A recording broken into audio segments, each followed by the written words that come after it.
Hello student, आज असी पढ़ांगे अध्याय नंबर 16 प्रकाश बारे।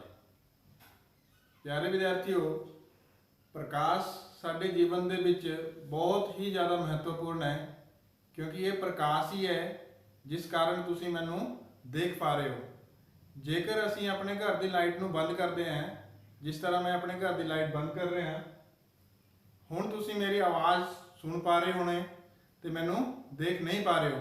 इसका मतलब क्या है कि इस समय साडे जिहड़ा कमरा है उहदे विच प्रकाश मौजूद नहीं है। तो प्रकाश जिहड़ा वो साडे जीवन दे विच बहुत ही ज़्यादा महत्वपूर्ण है, जिहड़ा कि साडी अखां दे ज्ञानेंद्रियां द्वारा सानू इस संसार दे दर्शन करवाता है।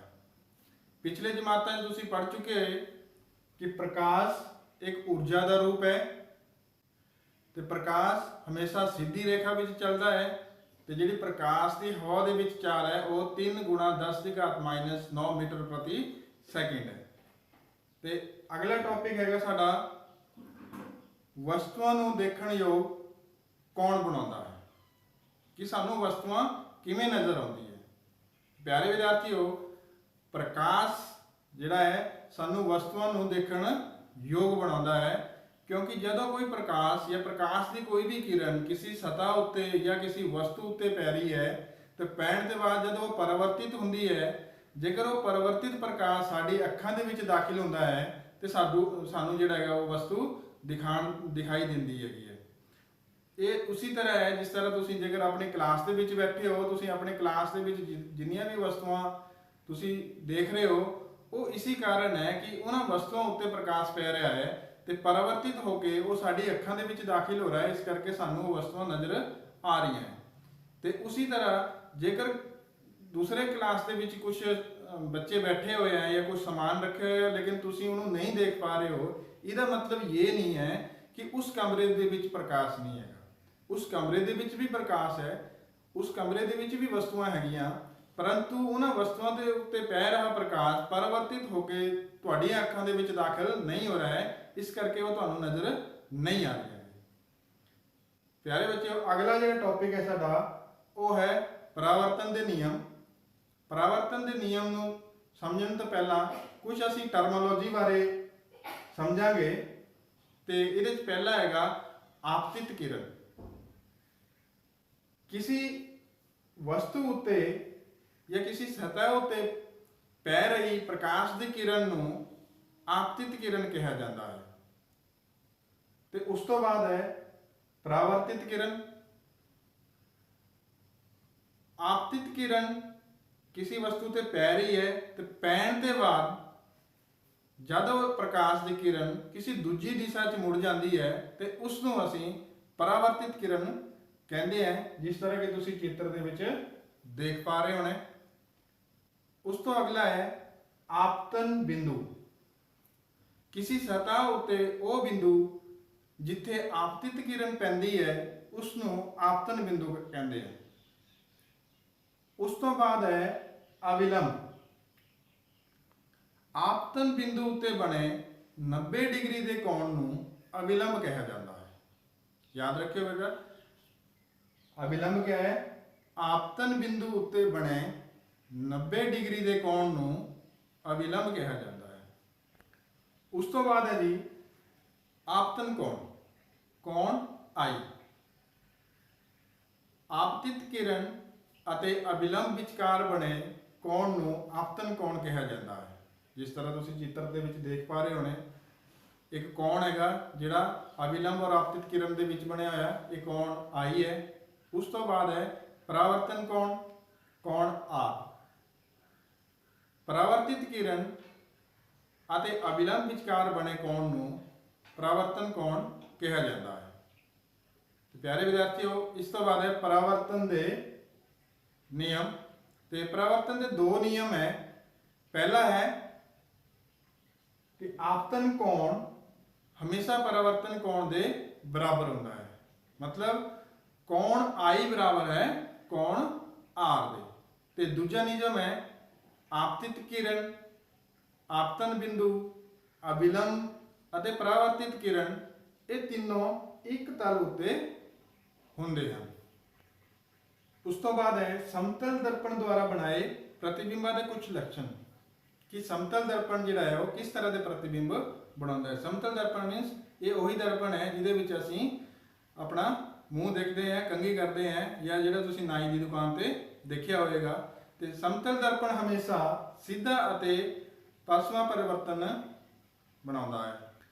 ਪਾਸਵਾਂ ਪਰਿਵਰਤਨ ਦਾ ਮਤਲਬ ਹੈ ਪਿਆਰੇ ਬੱਚਿਓ, ਜਦ ਅਸੀਂ ਸ਼ੀਸ਼ੇ ਦੇ ਸਾਹਮਣੇ ਖੜੇ ਹੁੰਦੇ ਹਾਂ, ਜੇਕਰ ਅਸੀਂ ਆਪਣੇ ਰਾਈਟ ਹੈਂਡ ਨੂੰ ਚੱਕਦੇ ਹਾਂ ਤਾਂ ਤੁਸੀਂ ਨੋਟ ਕਰੋਗੇ ਜਿਹੜਾ ਸਾਡਾ ਪ੍ਰਤੀਬਿੰਬ ਦਰਪਣ ਦੇ ਵਿੱਚ ਬਣ ਰਿਹਾ ਹੈ ਉੱਥੇ ਜਾ ਕੇ ਉਹ ਖੱਬਾ ਹੱਥ ਸਾਨੂੰ ਨਜ਼ਰ ਆਉਂਦਾ ਹੈ। ਇਹਦਾ ਮਤਲਬ ਹੈ ਕਿ ਉਹ ਜਿਹੜਾ ਪਰਿਵਰਤਨ ਹੈ ਉਹ ਪਾਸਵਾਂ ਪਰਿਵਰਤਨ ਹੈ। ਇਹੀ ਕਾਰਨ ਹੈ ਕਿ ਐਂਬੂਲੈਂਸ ਦੇ ਮੂਹਰੇ ਜਿਹੜੇ ਸ਼ਬਦ ਲਿਖੇ ਹੁੰਦੇ ਹੈ ਉਹ ਹਮੇਸ਼ਾ ਉਲਟੇ ਲਿਖੇ ਹੁੰਦੇ ਹੈ, ਤਾਂ ਕਿ ਜੇਕਰ ਕਿਸੇ ਵੀ ਵਾਹਨ ਦੇ ਪਿੱਛੇ ਐਂਬੂਲੈਂਸ ਗੱਡੀ ਆ ਰਹੀ ਹੈ, ਜਦ ਉਹ ਆਪਣੇ ਸਾਈਡ ਮਿਰਰ ਦੇ ਵਿੱਚ ਦੇਖੇਗਾ ਤਾਂ ਉਹਨੂੰ ਜਿਹੜੇ ਉਹ ਅੱਖਰ ਹੈ ਉਹ ਸਿੱਧੇ ਨਜ਼ਰ ਆਉਣਗੇ। ਉਸ ਤੋਂ ਬਾਅਦ ਸਮਤਲ ਦਰਪਣ ਦੁਆਰਾ ਬਣਾਇਆ ਗਿਆ ਪ੍ਰਤੀਬਿੰਬ ਦਾ ਆਕਾਰ ਹਮੇਸ਼ਾ ਵਸਤੂ ਦੇ ਆਕਾਰ ਦੇ ਬਰਾਬਰ ਹੁੰਦਾ ਹੈ। ਤੇ ਸਮਤਲ ਦਰਪਣ ਦੇ ਮੂਹਰੇ ਜਿਤਨੀ ਦੂਰੀ ਤੇ ਵਸਤੂ ਰੱਖੀ ਹੋਏਗੀ ਉਤਨੀ ਹੀ ਦੂਰੀ ਤੇ ਜਾ ਕੇ ਪਿੱਛੇ ਜਿਹੜਾ ਹੈ ਉਹ ਪ੍ਰਤੀਬਿੰਬ ਬਣਦਾ ਹੈ। ਤੇ ਸਮਤਲ ਦਰਪਣ ਦੇ ਬਣੇ ਪ੍ਰਤੀਬਿੰਬ ਹਮੇਸ਼ਾ ਹੀ ਪਰਦੇ ਦੇ ਪਿੱਛੇ ਜਾ ਕੇ ਬਣਦਾ ਹੈ। ਪਿਆਰੇ ਬੱਚਿਓ, ਅਗਲਾ ਸਾਡਾ ਟੌਪਿਕ ਹੈ ਨਿਯਮਿਤ ਅਤੇ ਪਸਰਿਆ ਜਾਂ ਖਿਲਰਵਾਂ ਪਰਿਵਰਤਨ। ਤੇ ਇਹਦੇ ਪਹਿਲਾਂ ਪੜਾਂਗੇ ਅਸੀਂ ਨਿਯਮਿਤ ਪਰਿਵਰਤਨ ਬਾਰੇ। ਪਿਆਰੇ ਬੱਚਿਓ, ਜੇਕਰ ਪ੍ਰਕਾਸ਼ ਦੀ ਸਮਾਨਾਂਤਰ ਕਿਰਨਾਂ ਜਾਂ ਸਮਾਨਾਂਤਰ ਆਪਾਤੀ ਕਿਰਨਾਂ ਕਿਸੇ ਦਰਪਣ ਉੱਤੇ ਜਾਂ ਦਰਪਣ ਵਰਗੇ ਪੱਧਰੇ ਸਤਹ ਉੱਤੇ ਪੈਂਦੀ ਹੈ, ਜੇਕਰ ਪੈਣ ਤੋਂ ਬਾਅਦ ਪਰਾਵਰਤਿਤ ਕਿਰਨਾਂ ਵੀ ਆਪਸ ਦੇ ਵਿੱਚ ਸਮਾਨਾਂਤਰ ਹੁੰਦੀ ਹੈ ਤਾਂ ਉਸ ਤਰ੍ਹਾਂ ਦੇ ਪਰਿਵਰਤਨ ਨੂੰ ਅਸੀਂ ਨਿਯਮਿਤ ਪਰਿਵਰਤਨ ਕਹਿੰਦੇ ਹਾਂ, ਜਿਸ ਤਰ੍ਹਾਂ ਤੁਸੀਂ ਚਿੱਤਰ ਦੇ ਵਿੱਚ ਦੇਖ ਸਕਦੇ ਹੋ। ਤੇ ਉਸ ਤੋਂ ਬਾਅਦ ਹੈ ਪਸਰਵਾਂ ਪਰਿਵਰਤਨ ਜਾਂ ਖਿਲਰਵਾਂ ਪਰਿਵਰਤਨ। ਇਹਦੇ ਵਿੱਚ ਜਦੋਂ ਪ੍ਰਕਾਸ਼ ਦੀ ਸਮਾਨਾਂਤਰ ਆਪਾਤੀ ਕਿਰਨ ਹੈ ਕਿਸੇ ਸਤਹ ਉੱਤੇ ਪੈਂਦੀ ਹੈ ਤੇ ਪੈਣ ਦੇ ਬਾਅਦ ਜਦ ਪਰਿਵਰਤਿਤ ਹੁੰਦੀ ਹੈ, ਜੇ ਪਰਿਵਰਤਿਤ ਕਿਰਨਾਂ ਆਪਸ ਦੇ ਵਿੱਚ ਸਮਾਨਾਂਤਰ ਨਹੀਂ ਹੁੰਦੀ ਤੇ ਉਸ ਤਰ੍ਹਾਂ ਦੇ ਪਰਿਵਰਤਨ ਨੂੰ ਅਸੀਂ ਡਿਫਿਊਜ਼ ਰਿਫਲੈਕਸ਼ਨ ਜਾਂ ਫਿਰ ਪਸਰਵਾਂ ਪਰਿਵਰਤਨ ਕਹਿੰਦੇ ਹਾਂ। ਅਗਲਾ ਟੌਪਿਕ ਹੈ ਪਰਾਵਰਤਿਤ ਪ੍ਰਕਾਸ਼ ਨੂੰ ਦੁਬਾਰਾ ਪਰਿਵਰਤਿਤ ਕੀਤਾ ਜਾ ਸਕਦਾ ਹੈ। ਪਿਆਰੇ ਬੱਚਿਓ, ਇਸ ਨੂੰ ਤੁਸੀਂ ਇੱਕ ਐਕਟੀਵਿਟੀ ਰਾਹੀਂ ਵੀ ਆਪਣੇ ਘਰ ਵਿੱਚ ਕਰ ਸਕਦੇ ਹੋ। ਮੰਨ ਲਓ ਤੁਸੀਂ 3 ਬੱਚੇ ਹੋ, ਇੱਕ ਕੋਲ ਟਾਰਚ ਹੈ ਤੇ 2 ਕੋਲ ਜਿਹੜੇ ਹੈ ਉਹ ਦਰਪਣ ਹੈ, ਜਿਹੜੇ ਘਰਾਂ 'ਚ ਛੋਟੇ ਦਰਪਣ ਹੁੰਦੇ ਹੀ ਹੈ। ਇੱਕ ਬੱਚਾ ਟਾਰਚ ਨੂੰ ਇੱਕ ਦਿਸ਼ਾ ਵਿੱਚ ਔਨ ਕਰਦਾ ਹੈ ਤੇ ਸਾਹਮਣੇ ਵਾਲਾ ਜਿਹੜਾ ਦੂਜਾ ਬੱਚਾ ਹੈਗਾ ਉਹ ਉਸ ਟਾਰਚ ਦੇ ਪ੍ਰਕਾਸ਼ ਨੂੰ ਆਪਣੇ ਦਰਪਣ ਉੱਤੇ ਲੈ ਕੇ ਇੱਕ ਦੂਜੀ ਦਿਸ਼ਾ ਦੇ ਵਿੱਚ ਪਰਿਵਰਤਿਤ ਕਰ ਦਿੰਦਾ ਹੈ। ਤੇ ਜਦ ਉਹ ਪਰਿਵਰਤਿਤ ਪ੍ਰਕਾਸ਼ ਦੂਜੀ ਦਿਸ਼ਾ ਦੇ ਵਿੱਚ ਜਾਂਦਾ ਹੈ ਤੇ ਤੀਜਾ ਬੱਚਾ ਜਿਹੜਾ ਹੈਗਾ ਆਪਣੇ ਦਰਪਣ ਦੀ ਸਹਾਇਤਾ ਨਾਲ ਉਸ ਨੂੰ ਕਿਸੇ ਹੋਰ ਦਿਸ਼ਾ ਦੇ ਵਿੱਚ ਪਰਿਵਰਤਿਤ ਕਰ ਦਿੰਦਾ ਹੈ। ਇਹ ਉਸੇ ਤਰ੍ਹਾਂ ਹੈ ਪਿਆਰੇ ਬੱਚਿਓ, ਜਿਸ ਤਰ੍ਹਾਂ ਤੁਸੀਂ ਜੇਕਰ ਪਿਛਲੀ ਵਾਰ ਜਦ ਨਾਈ ਦੀ ਦੁਕਾਨ ਤੇ ਗਏ ਥੇ ਆਪਣੇ ਵਾਲ ਕਟਵਾਉਣ ਵਾਸਤੇ ਤੇ ਨਾਈ ਨੇ ਤੁਹਾਨੂੰ ਇੱਕ ਸ਼ੀਸ਼ੇ ਦੇ ਸਾਹਮਣੇ ਬਿਠਾਇਆ ਹੋਇਆ ਸੀ ਤੇ ਤੁਹਾਡੇ ਵਾਲ ਕੱਟਣ ਦੇ ਬਾਅਦ ਇੱਕ ਸ਼ੀਸ਼ਾ ਜਿਹੜਾ ਹੈ ਤੁਹਾਡੇ ਪਿਛਲੀ ਸਾਈਡ ਉਸਨੇ ਰੱਖਿਆ ਸੀ ਤੇ ਉਸ ਦੂਜੇ ਦਰਪਣ ਦੀ ਸਹਾਇਤਾ ਨਾਲ ਜਿਹੜੇ ਤੁਹਾਡੇ ਪਿਛਲੇ ਸਾਈਡ ਦੇ ਵਾਲਾਂ ਦੀ ਕਟਿੰਗ ਹੈ ਉਹਦਾ ਜਿਹੜਾ ਦ੍ਰਿਸ਼ ਹੈ ਤੁਸੀਂ ਮੂਹਰੇ ਜਿਹੜਾ ਦਰਪਣ ਹੈ ਉਹਦੇ ਵਿੱਚ ਦੇਖਿਆ ਹੋਵੇਗਾ। ਇਹ ਇਸ ਕਾਰਨ ਸੰਭਵ ਹੋਇਆ ਹੈ ਕਿਉਂਕਿ ਉਸ ਨਾਈ ਨੇ ਤੁਹਾਡੇ ਸਾਹਮਣੇ ਇੱਕ ਪੈਰੀਸਕੋਪ ਜਿਹੜੀ ਹੈ ਉਹ ਤਿਆਰ ਕੀਤੀ ਹੋਈ ਸੀ, ਜਿਹਦੀ ਸਹਾਇਤਾ ਨਾਲ ਤੁਸੀਂ ਜਿਹੜੇ ਤੁਹਾਡੇ ਪਿਛਲੇ ਸਿਰ ਦੇ ਵਾਲ ਹੈ ਉਹ ਕਿਸ ਤਰ੍ਹਾਂ ਦੀ ਕਟਿੰਗ ਹੈ ਉਹਦਾ ਜਿਹੜਾ ਮਤਲਬ ਦ੍ਰਿਸ਼ ਹੈ ਉਹ ਸਾਹਮਣੇ ਬੜੇ ਸ਼ੀਸ਼ੇ ਦੇ ਵਿੱਚ ਦੇਖਿਆ ਹੋਵੇਗਾ। ਇਹ ਪੈਰੀਸਕੋਪ ਦੀ ਜਿਹੜੀ ਵਰਤੋਂ ਹੈ ਇਹ ਪਣਡੁੱਬੀਆਂ ਵਿੱਚ, ਟੈਂਕਾਂ ਵਿੱਚ ਅਕਸਰ ਕੀਤੀ ਜਾਂਦੀ ਹੈ। ਅਗਲਾ ਟੌਪਿਕ ਹੈ ਬਹੁ ਪਰਿਵਰਤਨ, ਮਲਟੀਪਲ ਰਿਫਲੈਕਸ਼ਨ। ਪਿਆਰੇ ਬੱਚਿਓ, ਜਿਸ ਤਰ੍ਹਾਂ ਸਾਨੂੰ ਪਤਾ ਹੀ ਹੈ ਕਿ ਸਮਤਲ ਦਰਪਣ ਸਾਡਾ ਸਿਰਫ ਇੱਕ ਹੀ ਪ੍ਰਤੀਬਿੰਬ ਜਿਹੜਾ ਹੈ ਉਹ ਬਣਾਉਂਦਾ ਹੈ, ਪਰੰਤੂ ਜੇਕਰ ਅਸੀਂ 2 ਸਮਤਲ ਦਰਪਣਾਂ ਨੂੰ ਇੱਕ ਖਾਸ ਕੋਣ ਉੱਤੇ ਰੱਖਦੇ ਹਾਂ ਤੇ ਸਾਨੂੰ ਇੱਕ ਤੋਂ ਵੱਧ ਜਿਹੜੇ ਉਹ ਪ੍ਰਤੀਬਿੰਬ ਦਿਖਾਈ ਦਿੰਦੇ ਹੈ। ਇਹ ਉਸੇ ਤਰ੍ਹਾਂ ਹੈ ਜਿਸ ਤਰ੍ਹਾਂ ਤੁਸੀਂ ਦੇਖ ਪਾ ਰਹੇ ਹੋ, ਹੁਣ ਸਾਡੇ ਕੋਲ 2 ਸਮਤਲ ਦਰਪਣ ਹੈ ਜਿਸ ਨੂੰ ਅਸੀਂ 90 ਡਿਗਰੀ ਦੇ ਕੋਣ ਦੇ ਉੱਤੇ ਰੱਖਿਆ ਹੋਇਆ ਹੈ ਤੇ ਸਾਨੂੰ 3 ਪ੍ਰਤੀਬਿੰਬ ਜਿਹੜੇ ਆ ਉਹ ਦਿਖਾਈ ਦੇ ਰਹੇ ਹਨ। ਉਸ ਤਰ੍ਹਾਂ ਅਸੀਂ 3 ਤੋਂ ਵੱਧ ਵੀ ਪ੍ਰਤੀਬਿੰਬ ਜਿਹੜੇ ਆ ਉਹ ਦੇਖ ਸਕਦੇ ਹਾਂ, ਲੇਕਿਨ 3 ਤੋਂ ਵੱਧ ਪ੍ਰਤੀਬਿੰਬ ਦੇਖਣ ਲਈ ਇਹ ਦੋਨਾਂ ਸਮਤਲ ਕੋਣਾਂ ਵਿੱਚ ਦਰਪਣਾਂ ਵਿੱਚ ਬਣੇ ਕੋਣ ਉੱਤੇ ਨਿਰਭਰ ਕਰਦਾ ਹੈ। ਇਹਦਾ ਫਾਰਮੂਲਾ ਹੈ ਕਿ ਦਰਪਣ ਦੁਆਰਾ ਬਣਾਏ ਗਏ ਪ੍ਰਤੀਬਿੰਬਾਂ ਦੀ ਸੰਖਿਆ ਬਰਾਬਰ ਹੈ 360 ਡਿਗਰੀ ਬਟਾ ਦੋ ਸਮਤਲ ਦਰਪਣਾਂ ਵਿਚਕਾਰ ਬਣੇ ਕੋਣ ਮਾਈਨਸ 1। ਜਿਸ ਤਰ੍ਹਾਂ ਅਸੀਂ ਪਹਿਲਾ ਉਦਾਹਰਣ ਦੇਖਿਆ ਸੀ, ਇਹਦੇ ਵਿੱਚ ਦੋ ਸਮਤਲ ਦਰਪਣਾਂ ਵਿਚਕਾਰ ਬਣਾ ਕੋਣ ਦੀ ਜਿਹੜੀ ਮੁੱਲ ਸੀ ਉਹ 90 ਡਿਗਰੀ ਸੀ, ਤੇ ਜੇਕਰ ਅਸੀਂ ਇਸ ਫਾਰਮੂਲੇ ਦੇ ਵਿੱਚ ਰੱਖਾਂਗੇ ਤਾਂ 360 ਬਟਾ 90, ਜੇਕਰ ਦੋਵਾਂ ਨੂੰ ਕੱਟੋਗੇ ਤਾਂ 4 ਆਏਗਾ, ਮਾਈਨਸ 1 ਬਰਾਬਰ ਹੈ 3। ਮਤਲਬ ਜੇਕਰ ਅਸੀਂ ਦੋ ਸਮਤਲ ਦਰਪਣਾਂ ਨੂੰ 90 ਡਿਗਰੀ ਕੋਣ ਤੇ ਰੱਖਾਂਗੇ ਤੇ ਉਹਨਾਂ ਦਾ ਜਿਹੜਾ ਪ੍ਰਤੀਬਿੰਬ ਹੈ ਉਹ 3 ਪ੍ਰਤੀਬਿੰਬ ਬਣਨਗੇ। ਉਸੇ ਤਰ੍ਹਾਂ ਜੇਕਰ ਅਸੀਂ ਦੋਨੋਂ ਸਮਤਲ ਦਰਪਣਾਂ ਨੂੰ 60 ਡਿਗਰੀ ਉੱਤੇ ਰੱਖਾਂਗੇ ਤੇ 360 ਬਟਾ 60 6 ਮਾਈਨਸ 1 ਤਾਂ ਸਾਨੂੰ 5 ਪ੍ਰਤੀਬਿੰਬ ਜਿਹੜੇ ਆ ਉਹ ਪ੍ਰਾਪਤ ਹੋਣਗੇ। ਟੌਪਿਕ ਹੈ ਕੈਲੀਡੋਸਕੋਪ। ਪਿਆਰੇ ਵਿਦਿਆਰਥੀਓ, ਸਮਤਲ ਦਰਪਣ ਦੀਆਂ ਲਗਭਗ 15 ਸੈਂਟੀਮੀਟਰ ਲੰਬੀ ਅਤੇ 4 ਸੈਂਟੀਮੀਟਰ ਚੌੜੀ 3 ਆਇਤਾਕਾਰ ਪੱਟੀਆਂ ਲਓ ਤੇ ਇਸ ਨੂੰ ਚਿੱਤਰ ਵਿੱਚ ਦਰਸਾਏ ਅਨੁਸਾਰ ਇੱਕ ਪ੍ਰਿਜ਼ਮ ਦੀ ਸ਼ਕਲ ਵਿੱਚ ਜੋੜੋ ਤੇ ਉਸ ਤੋਂ ਬਾਅਦ ਗੱਤੇ ਦੇ ਬਣੇ ਜਾਂ ਕਿਸੇ ਪੇਪਰ ਦੇ ਬਣੇ ਇੱਕ ਸਿਲੰਡਰੀਕਲ ਆਕਾਰ ਦੇ ਟਿਊਬ ਵਿੱਚ ਇਸ ਨੂੰ ਪਾ ਦਿਓ, ਜੋ ਕਿ ਸਮਤਲ ਦਰਪਣ ਦੀਆਂ ਪੱਟੀਆਂ ਤੋਂ ਥੋੜਾ ਜਿਹਾ ਲੰਬਾ ਹੋਵੇ। ਇਸ ਸਿਲੰਡਰ ਨੂੰ ਇੱਕ ਸਿਰੇ ਤੇ ਇੱਕ ਟ੍ਰਾਂਸਪੇਰੈਂਟ ਸ਼ੀਟ ਨਾਲ ਬੰਦ ਕਰ ਦਿਓ ਅਤੇ ਦੂਜੇ ਸਿਰੇ ਉੱਤੇ ਇੱਕ ਡਿਸਕ ਨਾਲ ਬੰਦ ਕਰ ਦਿਓ ਅਤੇ ਡਿਸਕ ਦੇ ਬਿਲਕੁਲ ਵਿਚਕਾਰ ਇੱਕ ਛੋਟਾ ਜਿਹਾ ਛੇਦ ਕਰ ਦਿਓ ਤਾਂ ਜੋ ਸਾਨੂੰ ਅੰਦਰ ਦਾ ਦ੍ਰਿਸ਼ ਨਜ਼ਰ ਆ ਸਕੇ।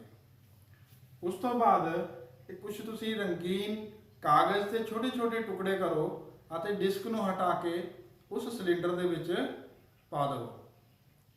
ਉਸ ਤੋਂ ਬਾਅਦ ਜਦ ਤੁਸੀਂ ਡਿਸਕ ਨੂੰ ਬੰਦ ਕਰੋਗੇ ਤੇ ਉਸ ਛੋਟੇ ਜਿਹੇ ਛੇਕ ਤੋਂ ਅੰਦਰ ਦੇਖਣੇ ਦੀ ਕੋਸ਼ਿਸ਼ ਕਰੋਗੇ ਤਾਂ ਤੁਹਾਨੂੰ ਰੰਗਦਾਰ ਕਈ ਆਕਾਰ ਦੀ ਜਿਹੜੀ ਆਕ੍ਰਿਤੀਆਂ ਉਹ ਨਜ਼ਰ ਆਉਣਗੀਆਂ।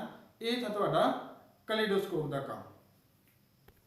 ਸਾਡਾ ਅਗਲਾ ਟੌਪਿਕ ਹੈ ਸੂਰਜ ਦਾ ਪ੍ਰਕਾਸ਼ ਸਫੇਦ ਜਾਂ ਰੰਗੀਨ। ਪਿਆਰੇ ਬੱਚਿਓ, ਜਿਹੜਾ ਸੂਰਜ ਦਾ ਪ੍ਰਕਾਸ਼ ਹੈ ਹਮੇਸ਼ਾ ਹੀ ਸਫੇਦ ਰੰਗ ਨਾਲ ਜਾਣਿਆ ਜਾਂਦਾ ਹੈ, ਪਰੰਤੂ ਇਹ ਸਫੇਦ ਰੰਗ ਜਿਹੜਾ ਹੈ 7 ਰੰਗਾਂ ਦੇ ਮਿਸ਼ਰਣ ਤੋਂ ਮਿਲ ਕੇ ਬਣਿਆ ਹੋਇਆ ਹੈ। ਤੁਸੀਂ 7ਵੀਂ ਕਲਾਸ ਦੇ ਵਿੱਚ ਇੱਕ ਕਿਰਿਆ ਕੀਤੀ ਹੋਣਗੀ ਕਿ ਜਦੋਂ ਅਸੀਂ ਸੂਰਜੀ ਪ੍ਰਕਾਸ਼ ਨੂੰ ਪ੍ਰਿਜ਼ਮ ਵਿੱਚੋਂ ਲੰਘਾਉਂਦੇ ਹਾਂ ਤੇ ਉਹਦੇ ਜਿਹੜੇ 7 ਰੰਗ ਹੈ ਉਹ ਸਾਨੂੰ ਪ੍ਰਾਪਤ ਹੁੰਦੇ ਆ। ਇਹ ਉਹੀ 7 ਰੰਗ ਹੈ ਜਿਨ੍ਹਾਂ ਨੂੰ ਮਿਕਸ ਕਰਕੇ ਜਾਂ ਜਿਨ੍ਹਾਂ ਦੇ ਮਿਸ਼ਰਣ ਨਾਲ ਇਹ ਸਫੇਦ ਪ੍ਰਕਾਸ਼ ਬਣਿਆ ਹੈ। ਉਸ ਤੋਂ ਬਾਅਦ ਹੈ ਪ੍ਰਕਾਸ਼ ਦਾ ਵਰਣ ਵਿਖੇਪਨ। ਸੂਰਜੀ ਪ੍ਰਕਾਸ਼ ਦਾ 7 ਰੰਗਾਂ ਵਿੱਚ ਵੰਡ ਜਾਣਾ ਜਾਂ ਟੁੱਟ ਜਾਣਾ ਪ੍ਰਕਾਸ਼ ਦਾ ਵਰਣ ਵਿਖੇਪਨ ਕਹਿਲਾਂਦਾ ਹੈ। ਤੁਸੀਂ ਜਿਹੜਾ ਨੈਚੁਰਲ ਫਿਨੋਮੀਨਾ ਹੈ ਉਹ ਤੁਸੀਂ ਇੰਦਰਧਨੁਸ਼ ਦੇਖਿਆ ਹੋਵੇਗਾ, ਰੇਨਬੋ। ਭਾਰੀ ਮੀਂਹ ਤੋਂ ਬਾਅਦ ਜਦ ਪਾਣੀ ਦੀ ਛੋਟੀ ਛੋਟੀ ਬੂੰਦਾਂ ਵਾਯੂਮੰਡਲ ਦੇ ਵਿੱਚ ਜਾਂ ਹਵਾ ਵਿੱਚ ਰਹਿੰਦੀ ਹੈ ਤੇ ਉਹ ਜਿਹੜੀ ਵਾਟਰ ਡ੍ਰੌਪਲੇਟਸ ਹੈ ਉਹ ਪ੍ਰਿਜ਼ਮ ਵਾਂਗ ਕੰਮ ਕਰਦੇ ਆ ਕਿ ਜਦੋਂ ਪ੍ਰਕਾਸ਼ ਪੈਂਦਾ ਹੈ ਤੇ ਉਸ ਪ੍ਰਕਾਸ਼ ਨੂੰ ਜਿਹੜੇ ਆ ਉਹ 7 ਰੰਗਾਂ ਦੇ ਵਿੱਚ ਤੋੜ ਦਿੰਦੇ ਆ, ਜਿਸ ਕਾਰਨ ਜਿਹੜਾ ਹੈ ਉਹ ਇੰਦਰਧਨੁਸ਼ ਦਾ ਨਿਰਮਾਣ ਹੁੰਦਾ ਹੈ। ਅਗਲਾ ਟੌਪਿਕ ਹੈ ਸਾਡੀਆਂ ਅੱਖਾਂ ਦੀ ਰਚਨਾ। ਪਿਆਰੇ ਬੱਚਿਓ, ਸਾਡੀ ਅੱਖ ਦੀ ਜਿਹੜੀ ਸ਼ਕਲ ਹੈ ਉਹ ਲਗਭਗ ਗੋਲਾਕਾਰ ਹੈ। ਇਸ ਨੂੰ ਆਈ ਬੋਲ ਵੀ ਕਿਹਾ ਜਾਂਦਾ ਹੈ। ਅੱਖ ਦੇ ਬਾਹਰਲੀ ਪਰਤ ਸਫੇਦ ਅਤੇ ਸਖਤ ਹੁੰਦੀ ਹੈ ਤਾਂ ਕਿ ਇਹ ਅੱਖਾਂ ਦੇ ਜਿਹੜੇ ਅੰਦਰੂਨੀ ਭਾਗ ਹੈ ਉਹਨਾਂ ਨੂੰ ਕਿਸੇ ਦੁਰਘਟਨਾ ਤੋਂ ਬਚਾ ਸਕਣ। ਇਸ ਸਫੇਦ ਅਤੇ ਸਖਤ ਪਰਤ ਦਾ ਜਿਹੜਾ ਪਾਰਦਰਸ਼ੀ ਭਾਗ ਹੈ ਜਾਂ ਪਾਰਦਰਸ਼ੀ ਅਗਲਾ ਭਾਗ ਹੈ ਉਸ ਨੂੰ ਕੋਰਨੀਆ ਕਹਿੰਦੇ ਹਨ। ਕੋਰਨੀਆ ਦੇ ਪਿੱਛੇ ਜਾ ਕੇ ਗੂੜੇ ਰੰਗ ਦੀ ਪੇਸ਼ੀਆਂ ਰਚਨਾਵਾਂ ਹੁੰਦੀਆਂ ਹਨ, ਜਿਸ ਨੂੰ ਆਇਰਿਸ ਕਹਿੰਦੇ ਆ। ਆਇਰਿਸ ਦੇ ਵਿੱਚ ਇੱਕ ਛੋਟਾ ਜਿਹਾ ਛੇਕ ਹੁੰਦਾ ਹੈ, ਜਿਸ ਨੂੰ ਪੁਤਲੀ ਜਾਂ ਪਿਊਪਿਲ ਕਹਿੰਦੇ ਆ। ਜਿਹੜੇ ਆਇਰਿਸ ਦੇ ਕੰਮ ਹੈ, ਆਇਰਿਸ ਦਾ ਕੰਮ ਹੈ ਪੁਤਲੀ ਜਾਂ ਪਿਊਪਿਲ ਦੇ ਆਕਾਰ ਨੂੰ ਕੰਟਰੋਲ ਕਰਨਾ। ਪਿਆਰੇ ਬੱਚਿਓ, ਜਦ ਅਸੀਂ ਦੁਪਹਿਰ ਦੇ ਸਮੇਂ ਬਾਹਰ ਜਾਂਦੇ ਹਾਂ ਜਿੱਥੇ ਪ੍ਰਕਾਸ਼ ਬਹੁਤ ਜ਼ਿਆਦਾ ਹੁੰਦਾ ਹੈ, ਤਾਂ ਉੱਥੇ ਆਇਰਿਸ ਜਿਹੜਾ ਹੈਗਾ ਉਹ ਪੁਤਲੀ ਦੇ ਆਕਾਰ ਨੂੰ ਛੋਟਾ ਕਰ ਦਿੰਦਾ ਹੈ, ਤਾਂ ਕਿ जितने प्रकाश की अख ਨੂੰ ਜ਼ਰੂਰਤ ਹੈ उतना ही प्रकाश अख के अंदर दाखिल हो सके। परंतु उसी समय जब ਅਸੀਂ किसी घट प्रकाश वाले कमरे में जाते हैं तो सानू कुछ दिखता नहीं है। क्यों?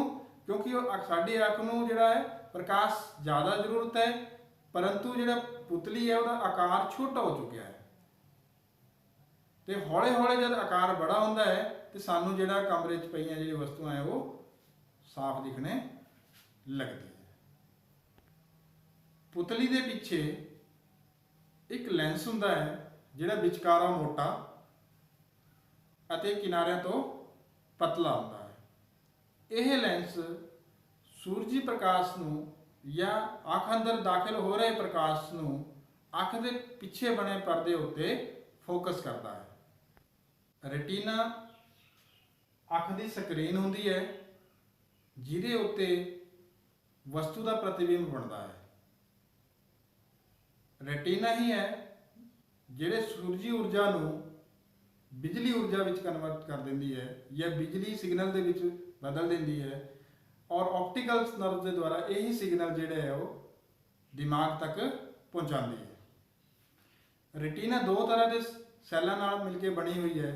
एक है कोन सैल जिहड़े तेज प्रकाश विच संवेदनशील होंदे हैं, तो एक है रॉड सैल जिहड़े कि घट प्रकाश दे विच संवेदनशील होंदे। उस तो बाद है अंध बिंदु ब्लाइंड स्पॉट। दृष्टि नाड़ी और रेटिना की संधि उत्ते कोई दृष्टि नाड़ी मौजूद नहीं होंदी है, जिसनों अंध बिंदु कहा जाता है। अगला है अखां की देखभाल। प्यारे बच्चों, जिस तरह तुहानूं पता ही है कि अख साडे ज्ञान इंद्रियों विचों बहुत ही महत्वपूर्ण शरीर का अंग है, तो इसकी जी देखभाल है वो भी बहुत ज़्यादा जरूरी है। प्यारे बच्चों, ये हमेशा सलाह दी जाती है कि तुसी अपनी अखां की नियमित जांच करवाते रहो। कदे भी तेज रोशनी दे विच या घट रोशनी दे विच किताब पढ़ने की या कोई अखबार पढ़ने की कोशिश ना करो, क्योंकि तेज रोशनी और घट रोशनी दोनों ही अखां वास्ते नुकसानदेह है। कदे भी चलती गड्डी या चलती बस के विच अखबार पढ़ने की कोशिश या किताब पढ़ने की कोशिश ना करो, वो भी अखां लई नुकसानदेह होती है। कोई भी तेज प्रकाश या सूरज नूं कदे भी सीधा देखने की कोशिश ना करो। कदे भी अपनी अखां नूं ना रगड़ो। जेकर तुहाडी अखां दे विच कोई धूड़ कण चला गया है तो तुसी उसनूं पानी नाल साफ करने की कोशिश करो। जेकर पानी नाल साफ करने ते तुहानूं राहत नहीं मिलती है तो तुरंत ही अपने अखां दे डॉक्टर नूं अपनी अख चेक करवाओ। उस तो बाद अखां नूं लगातार साफ पानी नाल साफ करना चाहिए है।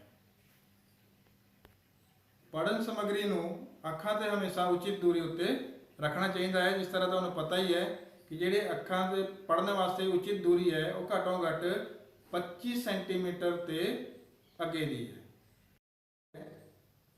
कमज़ोर निगाह वाले व्यक्ति पढ़ लिख सकते हैं। प्यारे बच्चों, कुछ व्यक्ति जिन्हां विच बच्चे भी शामिल हैं कमज़ोर निगाह वाले होंदे हैं, ते ओह वस्तुओं नूं पहचान लई उन्हां दी दृष्टि सीमित होंदी है। कुछ व्यक्ति बचपन तो ही बिल्कुल नहीं देख सकते, या कुछ व्यक्ति इस तरह के भी होंगे हैं जो किसी बीमारी कारण अपनी दृष्टि गवा बैठे हैं।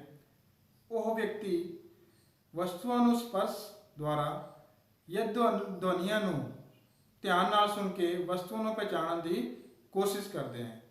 वो सारे ही अपने दूसरी ज्ञान इंद्रियों को काफ़ी विकसित कर लेंगे हैं, परंतु बधेरे साधन उन्होंने योग्यताओं ਧਿਆਨ ਵਿੱਚ ਰੱਖਦੇ ਹੋਏ ਵਧੇਰੇ ਵਿਕਸਿਤ ਕਰਨ ਵਿੱਚ ਸਮਰਥ ਬਣਾ ਦਿੰਦੀ ਹੈ।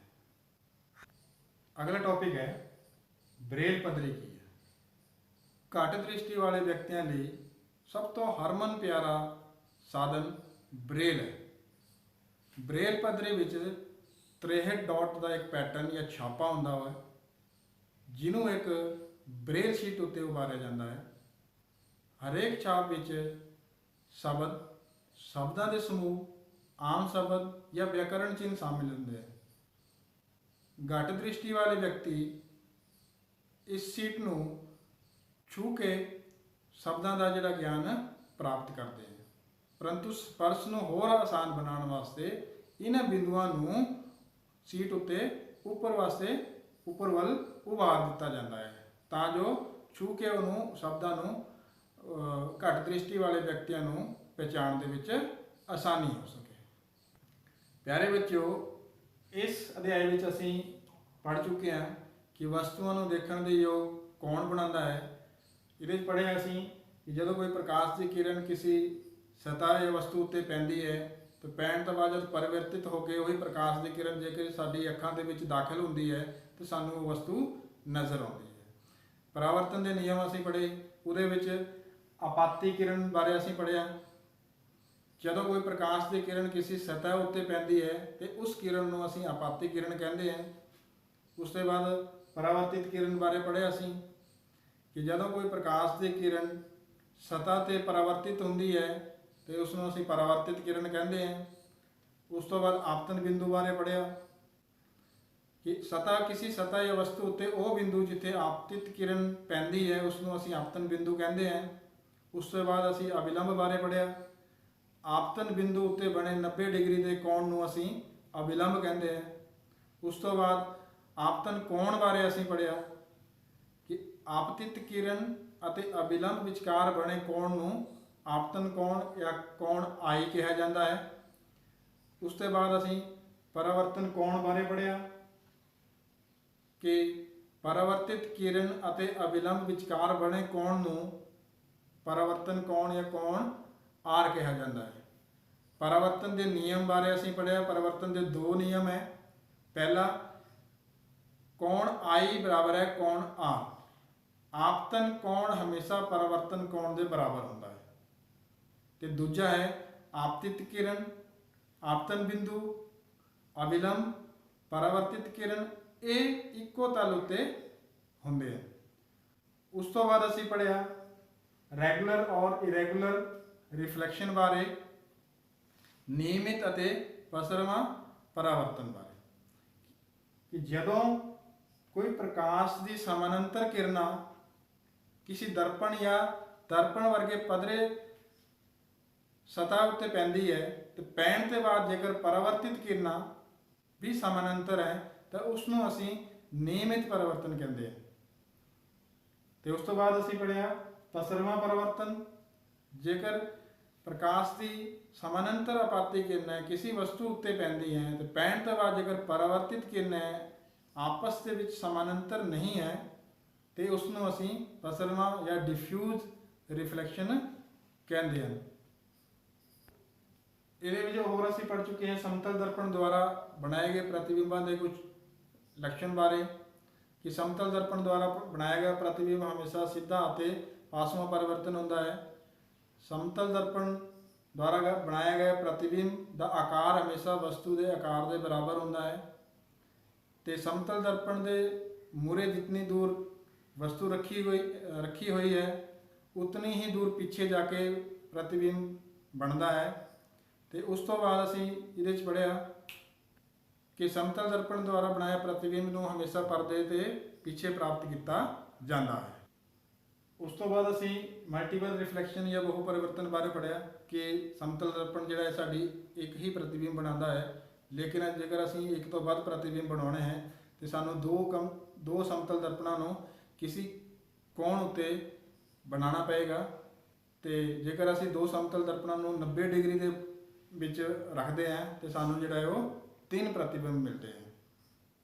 ਉਸ ਤੋਂ ਬਾਅਦ ਅਸੀਂ ਪੜ੍ਹਿਆ ਸੂਰਜੀ ਪ੍ਰਕਾਸ਼ ਸਫੇਦ ਜਾਂ ਰੰਗੀਨ ਕਿ ਸੂਰਜ ਦਾ ਜਿਹੜਾ ਪ੍ਰਕਾਸ਼ ਹੈ ਉਹ ਸਫੇਦ ਰੰਗ ਨਾਲ ਹੀ ਜਾਣਿਆ ਜਾਂਦਾ ਹੈ, ਪਰੰਤੂ ਉਹ 7 ਰੰਗਾਂ ਦਾ ਮਿਸ਼ਰਣ ਹੈ ਜਿਹਨੂੰ ਵਿਵਗਿਓਰ ਕਹਿੰਦੇ ਆ।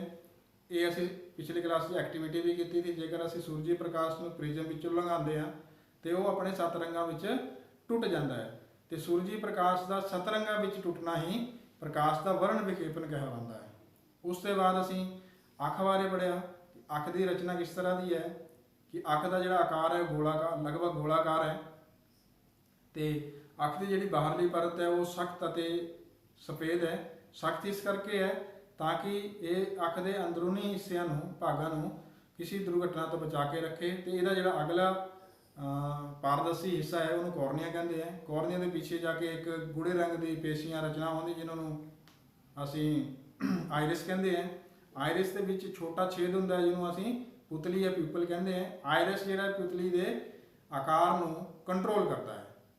ਤੇ ਉਸ ਤੋਂ ਬਾਅਦ ਅਸੀਂ ਲੈਂਸ ਬਾਰੇ ਪੜ੍ਹਿਆ, ਅੱਖ ਦੇ ਲੈਂਸ ਬਾਰੇ, ਕਿ ਪੁਤਲੀ ਦੇ ਪਿੱਛੇ ਇੱਕ ਲੈਂਸ ਹੁੰਦਾ ਹੈ ਜਿਹੜਾ ਵਿਚਕਾਰੋਂ ਮੋਟਾ ਹੁੰਦਾ ਹੈ। ਇਹ ਅੱਖ ਅੰਦਰ ਦਾਖਲ ਹੋਏ ਪ੍ਰਕਾਸ਼ ਨੂੰ ਅੱਖ ਦੀ ਸਕਰੀਨ ਉੱਤੇ ਜਾ ਕੇ ਫੋਕਸ ਕਰਦਾ ਹੈ। ਰੈਟੀਨਾ ਜਿਹੜਾ ਹੈ, ਰੈਟੀਨਾ ਅੱਖ ਦੀ ਸਕਰੀਨ ਹੈ ਜਿੱਥੇ ਜਾ ਕੇ ਪ੍ਰਤੀਬਿੰਬ ਬਣਦਾ ਹੈ। ਵਸਤੂ ਦਾ ਜਿਹੜਾ ਪ੍ਰਤੀਬਿੰਬ ਹੈ ਉਹ ਰੈਟੀਨਾ ਦੇ ਉੱਪਰ ਜਾ ਕੇ ਬਣਦਾ ਹੈ। ਰੈਟੀਨਾ 2 ਕਿਸਮ ਦੇ ਸੈੱਲਾਂ ਨਾਲ ਮਿਲ ਕੇ ਬਣਿਆ ਹੋਇਆ ਹੈ।